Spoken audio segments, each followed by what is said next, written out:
Quero saudar a todos com a santa e gloriosa paz do Senhor Jesus, meu Senhor. Se Ele é seu Senhor também, quero que você aplauda mais uma vez.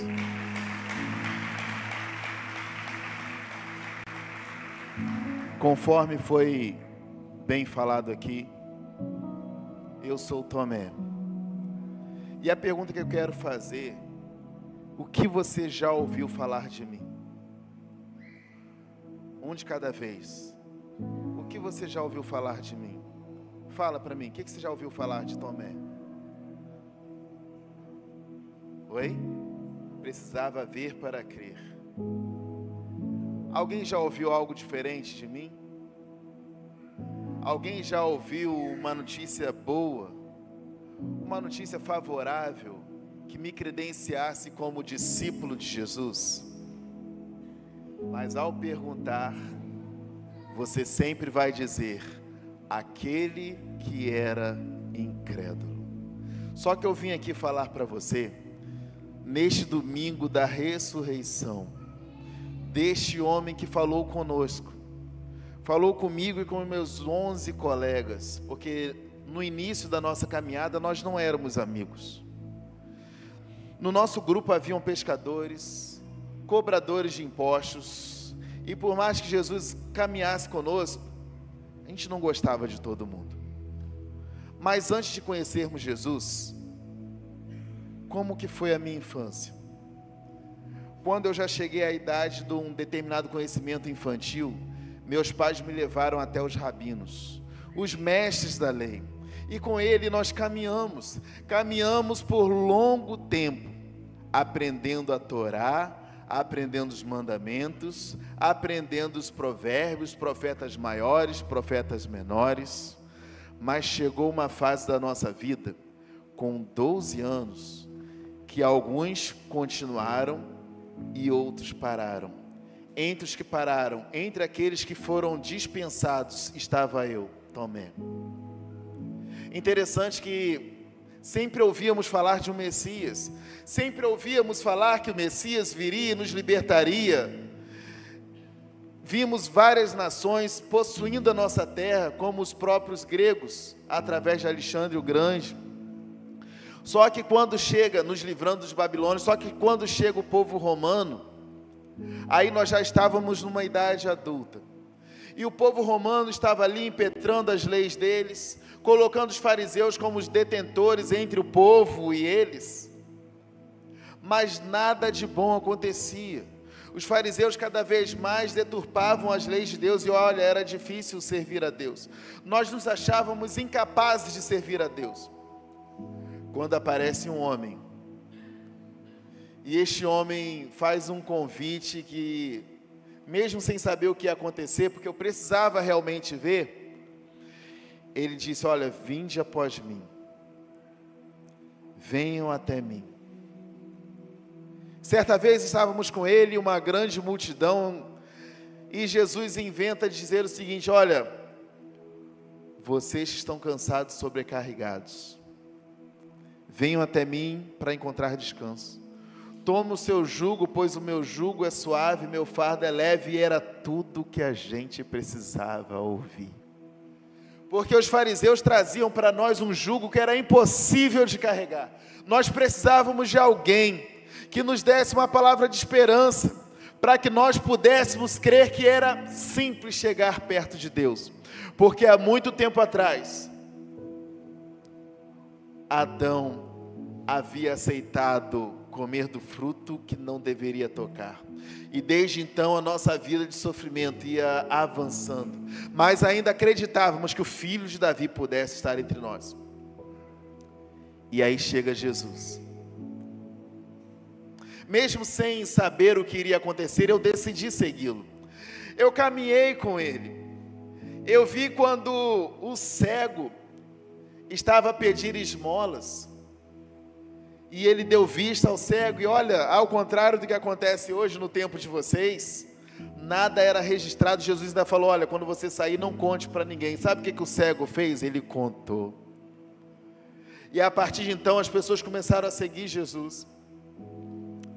Certa vez estávamos numa casa e um homem desce do teto, conduzido pelos 4 amigos, e Jesus fala assim: olha, os seus pecados estão perdoados. Havia fariseus ali que questionaram ele: como que você pode dizer perdoa pecados? Na verdade, esses homens não falaram diretamente com Jesus, eles estavam falando entre si, mas Jesus conhecia o coração de cada um, assim como conhece o seu coração. E Jesus pergunta a ele assim: por que vocês estão questionando essas coisas? É mais fácil dizer o que para ele? Seus pecados estão perdoados, ou levanta, toma sua cama e anda? Jesus então manda ele levantar, tomar a sua cama e andar. Aquilo ali chamou uma atenção tão grande que os homens, os fariseus, os mestres da lei ficaram assim: como pode esse pecador dizer que perdoa pecados? Jesus fazia milagres, e esses milagres Jesus fazia com que as pessoas cada vez mais topassem segui-lo. Certa ocasião, uma multidão estava conosco e avançava o horário. Chegando o horário da alimentação, falamos: olha, mestre, não tem como alimentar esse povo todo. Havia um menino com um lanchinho que a mãe preparara, 5 pães e 2 peixinhos. Se aquele homem não fosse o filho de Davi, eu vi com os meus próprios olhos. Houve multiplicação da alimentação, tudo na frente dos meus olhos. Mas houve um momento que as palavras de Jesus contaminaram. As palavras de Jesus fizeram com que o pecado contaminasse o coração de Judas. E quando o pecado contaminou o coração dele, ele abriu brecha, deu lugar às murmurações e teve a audácia de vender Jesus por 30 moedas. Certa ocasião, Jesus chamou 3 que ele considerava mais e foi até o monte chamado Monte da Transfiguração. Os que foram disseram para mim que foi um fato tão gracioso que eles não tiveram vontade de voltar. Eles queriam ficar ali. Enquanto isso, nós estávamos lá embaixo, sabe, tentando fazer o quê? Expulsar o demônio de um jovem. Sem Jesus a gente não conseguiu fazer. Estávamos aflitos ali, torcendo: cadê Jesus que não está aqui para nos ajudar? Assim como no episódio de ter apaziguado a tempestade. Quando Jesus vem, houve paz em nossos corações, porque eu sabia que só Jesus poderia expulsar aquele demônio. Jesus puxa a nossa orelha e diz que nós também poderíamos fazer. Bom, agora eu vou dizer por que eu estou aqui. Eu estou aqui para mostrar, e eu tenho provas, de que eu não era o único incrédulo naquele lugar. Como vocês sabem, os hebreus me chamavam de Tomé, enquanto os gregos me chamavam de Dídimo. Eles supõem que eu tive um irmão gêmeo, mas eu vou deixar isso em branco, não vou dizer, sabe para quê? Para estimular vocês a estudarem a Bíblia cada vez mais. Se eu falar, vocês vão entregar a resposta, vocês não vão estudar mais. Mas existe algo que nos torna diferentes, é a presença de Jesus. Sabe por quê? Porque antes da ressurreição de Cristo, vocês sabem como é que eu era? Antes da ressurreição de Cristo? Pode passar o slide, por favor? Gostei dessa tecnologia de vocês. Eu era muito ansioso, bem que Jesus falou que vocês fariam coisas maiores do que nós. Eu era muito ansioso.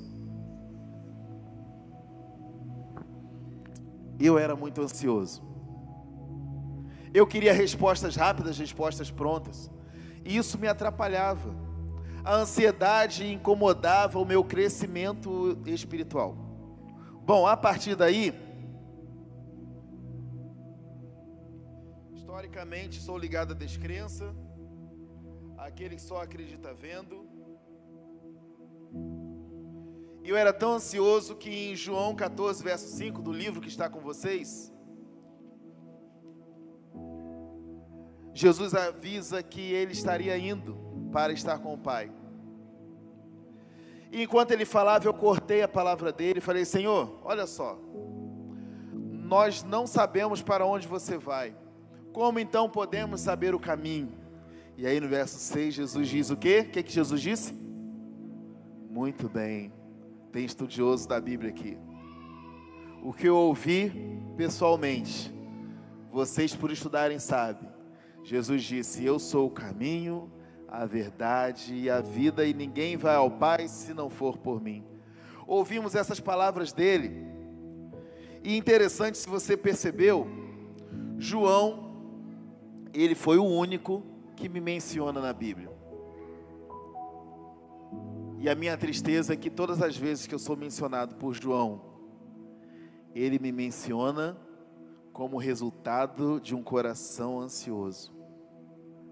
Mas eu estou aqui para mostrar a você que isso não era só meu, mas principalmente o que eu fiz depois de consolidar a minha fé.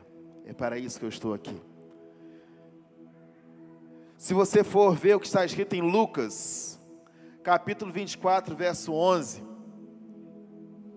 vocês verão que quando as mulheres chegam dizendo: olha, ele não está mais no sepulcro, Lucas, ele menciona que todos nós não acreditamos. Parecia que elas estavam loucas. Lucas, ele é assertivo, porque ele menciona que todos nós, em unanimidade, não confiamos no que as mulheres falaram. Mas e Marcos? O que Marcos disse? Nos versículos 13 e 14 do capítulo 16. E indo estes, anunciaram-no a outros, mas nem ainda estes creram. E o verso 14, finalmente, Jesus apareceu aos 11, e eles assentados à mesa, lançou-lhes em rosto a sua incredulidade, dureza de coração, por não haverem crido no que tinham sido ressuscitados. Nem os discípulos, nem os que caminhavam no caminho de Emaús, ao partir do pão, os olhos se abrindo, presenciando que era o Jesus, eles chegando aos discípulos, nem assim acreditaram.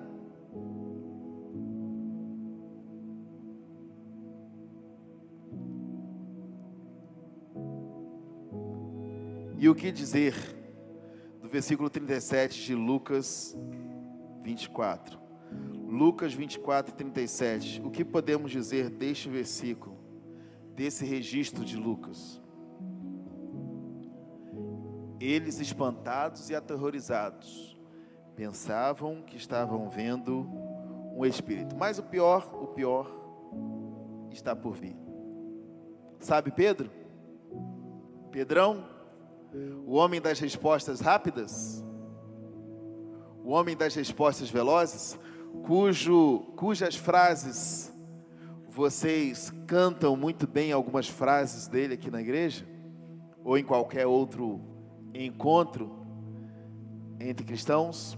Pedrão, o homem das palavras certas nas horas certas, o homem que era chamado por Jesus para estar até em meio ao seu momento mais difícil, onde Jesus mais precisava de intercessores. Pedro e seus amigos dormiam. Até João, que me menciona. Pedro e nós, Jesus havia orientado, logo após a multiplicação dos 5 pães e 2 peixinhos, que estivéssemos indo, que ele ia demorar mais. E nós fomos. Chega um determinado momento, um grande vendaval invade aquele lugar. E todos nós, aterrorizados, víamos se aproximando alguém, andando sobre as águas. Vocês falaram que eu sou conhecido como o discípulo da incredulidade, não é verdade?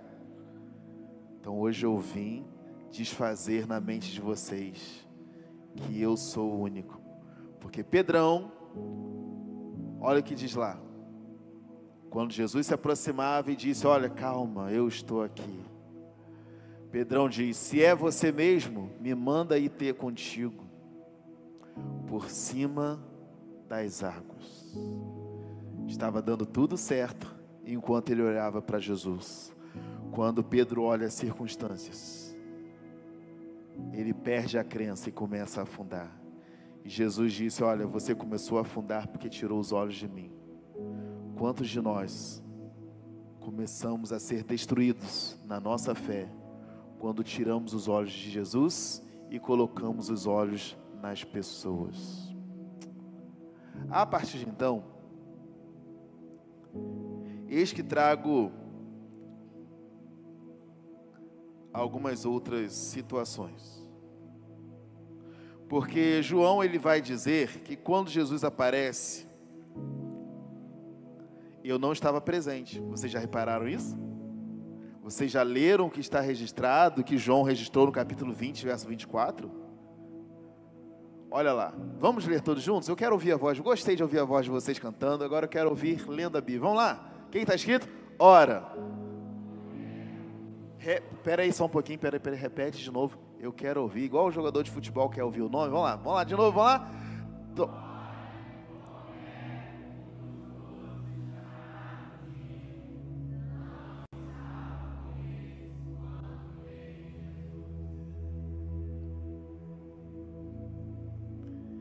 Eu não estava presente.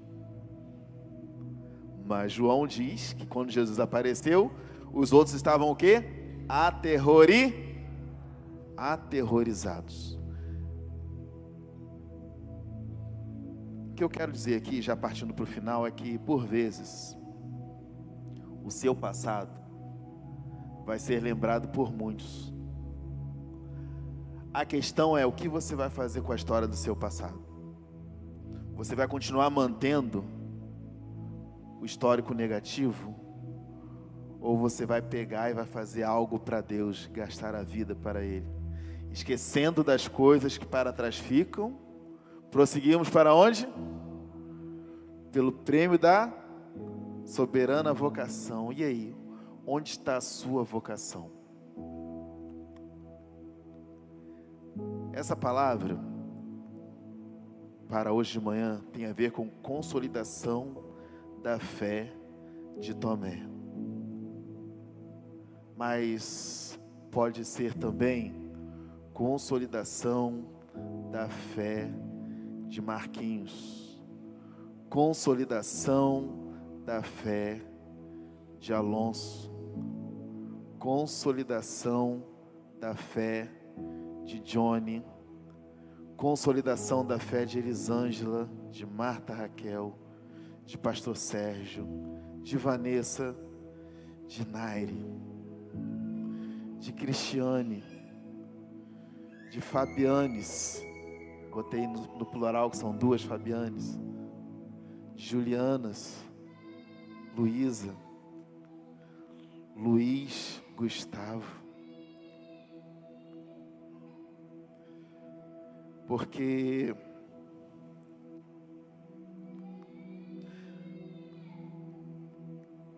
estamos em tempo de missões mundiais. E o que acontece daqui para frente é que Jesus, vendo a palavra de Tomé, porque ele conhecia o coração, quando Jesus vai embora e Tomé chega na casa e eles dizem: o mestre esteve conosco. Tomé diz assim: eu só acredito se eu puder tocar na ferida das mãos e também do lado. Acontece que quando Jesus aparece e eu estou, a emoção de vê-lo à minha frente, ele vira para mim e diz: Tomé, pode tocar na ferida das minhas mãos e na ferida do meu lado. E ao tocá-lo, ajoelhei ao chão e disse: Mestre, Senhor meu e Deus meu.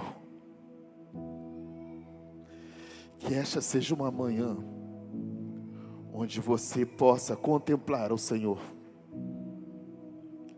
e dizer: Senhor meu e Deus meu.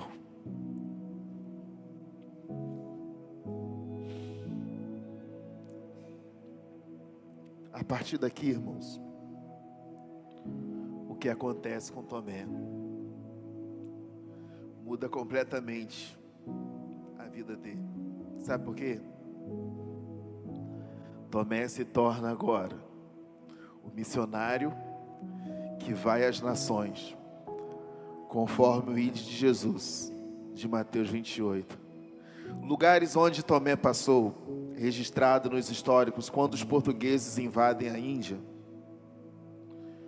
começam a pesquisar, eles muito religiosos, começam a levantar documentos, e eles acham documentos escritos no século I, século II depois de Cristo, e ali estavam registradas as viagens missionárias de Tomé.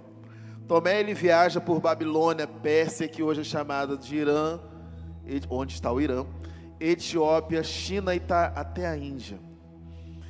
Até hoje, históricos dizem que cristãos que estão na Índia são por causa da vida desprendida de Tomé, de mesmo sendo lembrado pelo seu erro, pela sua falha, pela sua ansiedade, ele não deixou isso paralisá-lo.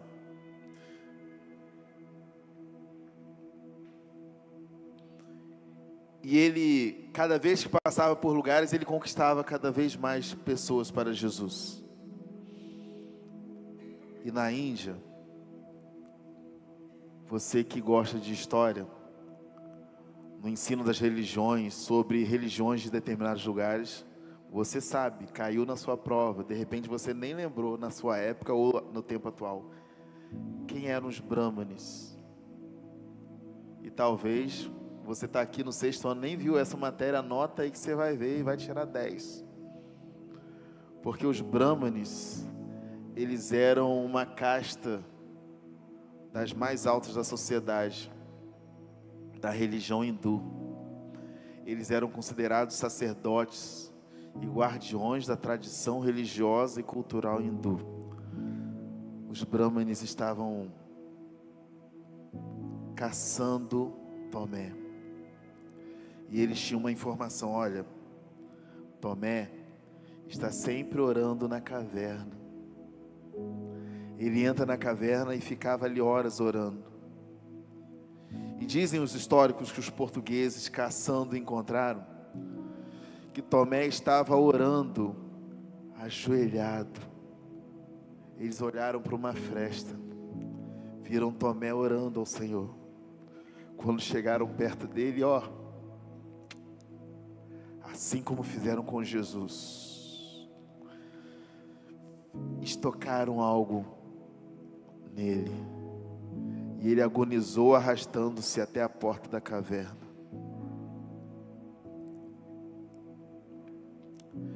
Conta-se uma história que um dos reis de uma das regiões que Tomé passou contratou um arquiteto, e esse arquiteto encontrou Tomé, e Tomé passou para ele uma imagem de uma mansão. E da maneira como Tomé falou que deveria ser, e o rapaz passou a andar com ele, todo o dinheiro dos cofres públicos daquela localidade foram detonados. O rei ficou tão chateado que mandou prender Tomé. E do lado do rei havia o irmão dele, e esse irmão dele havia falecido. Enquanto estavam no velório daquele homem, Tomé preso, aquele homem volta à vida e conta para o irmão dele que ele estava num lugar que parecia o céu, e vendo uma mansão celeste igual a que Tomé havia dito para fazer aquela mansão. O rei ficou tão feliz com o retorno do irmão dele, com a história que ele contava, que ele mandou soltar Tomé. E ele continuou a pregar o evangelho de Jesus, até gastar a sua vida. Eu queria chamar o ministério de louvor aqui.